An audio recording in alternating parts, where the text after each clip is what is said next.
വിദ്യാർത്ഥിനിയുടെ ആത്മഹത്യയിൽ വിവാദം. ബിജെപിക്കെതിരെ കോൺഗ്രസ് വക്താവ് സന്ദീപ് വാര്യർ.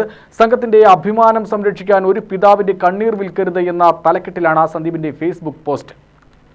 പാലക്കാട് കല്ലേക്കാട് വ്യാസവിദ്യാപീഠത്തിലെ +1 വിദ്യാർത്ഥിനി ഒറ്റപ്പാലം വരോട് സ്വദേശി രാജേഷിന്റെ മകൾ രുദ്ര എന്ന കൊച്ചുമിടുക്കിയുടെ ആത്മഹത്യ കേവലം ഒരു മരണമല്ല, മറിച്ച് RSS എന്ന പ്രസ്ഥാനത്തിന്റെ മനുഷ്യത്വ വിരുദ്ധമായ മുഖം വെളിവാക്കുന്ന ക്രൂരതയാണെന്ന് സന്ദീപ് വാര്യർ ആരോപിച്ചു.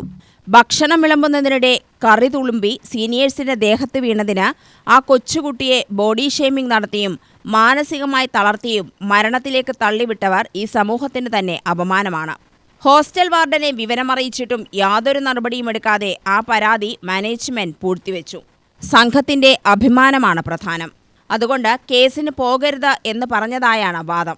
സംഘപരിവാറിനിടയിൽ വലിയ അംഗീകാരമുള്ള ഒരു വനിതാ നേതാവിനെ രാജേഷ് ബന്ധപ്പെട്ടപ്പോൾ ലഭിച്ച മറുപടി ഇതിലും പരിതാപകരമായിരുന്നു.